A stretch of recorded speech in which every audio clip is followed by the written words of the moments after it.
There is an expectation that artificial intelligence can process infinite variables, player fitness, expected goals, tactical shifts, to guarantee exactly what will happen before an event starts. But treating complex algorithms as foolproof prediction machines creates a dangerous illusion. When people believe a system cannot fail, they allocate capital recklessly, assuming the math will protect them from reality.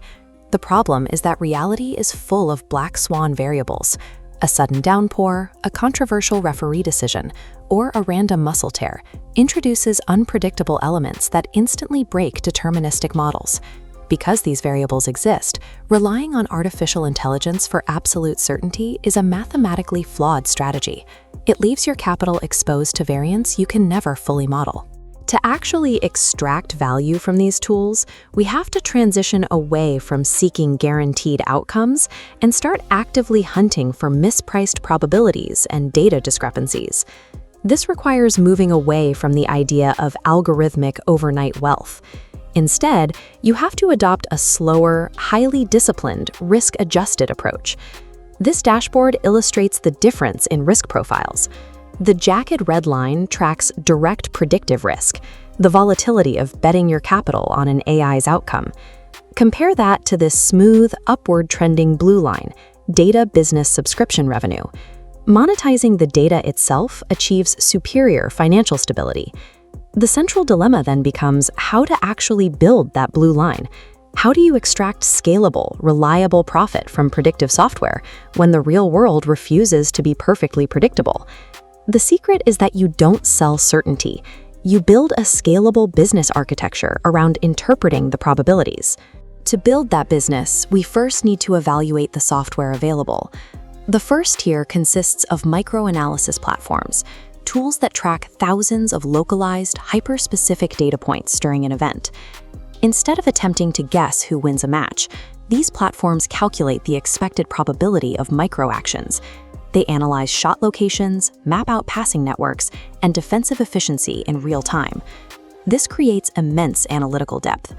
You get expert-level insights that look past surface-level statistics to map exactly how an event is functionally operating. The major trade-off here is complexity. Using this tier demands extreme data literacy to translate dense, isolated metrics into a cohesive strategy. Without a skilled human analyst actively interpreting and packaging these nodes, granular microdata remains far too dense for a general audience to consume. That brings us to the second tier of the tech stack, macro probability engines. These tools aggregate thousands of variables and condense them into broad, easily digestible percentage splits. To see how these tiers stack up objectively for business utility, we can map them on this comparison matrix. Notice the contrast. While the first column gives us dense, complex micronodes, the second column outputs a clean 58% probability for one outcome and 24% for another. But that clean output is also its core limitation. By presenting a simple final percentage, the engine acts as a black box, completely obscuring the granular reasons why it arrived at those numbers. Because these macro tools are so simple and readily available, they lack analytical depth. It is almost impossible to build a defensible, premium-paid product around a tool that only spits out basic percentages. The final tier is historical trend mapping. These platforms scan decades of past events to identify hidden, repeating systemic patterns that most people overlook. As we fill in the third column of our matrix, we add the crucial dimension of time. We can now compare current microactions and macro probabilities against long-term historical context. But historical mapping carries a fatal vulnerability. Historical data is highly susceptible to sudden systemic changes, where a modern league adjustment can render decades of past patterns irrelevant. To eliminate the blind spots inherent in each individual tool, you have to use multimodal synthesis. This means running data through the micro, macro, and historical tiers simultaneously. Running 3 software suites exponentially increases your monthly overhead costs. It also drastically slows down how fast you can produce content, because you have to cross-reference conflicting outputs. Despite the expense and the slower pace, synthesizing multiple models is the only reliable method to transform noisy data into a highly accurate premium analytical commodity. Once you have this highly refined data, you reach the ultimate financial decision: how do you deploy these insights for maximum return on capital?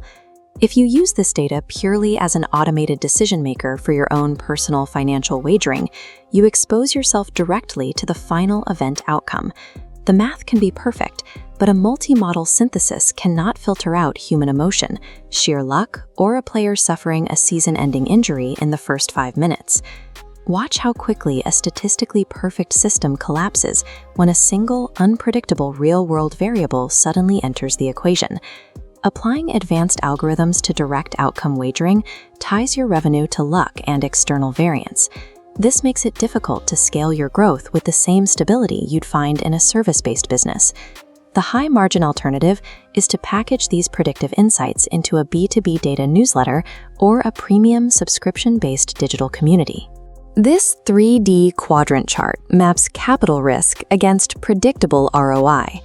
Direct wagering sits in the high-risk, low predictability quadrant, reliant on uncontrollable factors. By contrast, an AI subscription engine sits in the low-risk, high predictability quadrant, where you control pricing and distribution. This specific model works because it generates recurring revenue by providing customers with analytical education and clarity. You get paid for organizing the data, not for guaranteeing the final score. The mandatory trade-off is that running software is no longer enough. To build this asset, you must master digital marketing, copywriting, and audience retention. While many chase the outlier win in the data, the more reliable revenue comes from being the person who organizes and explains that data for others.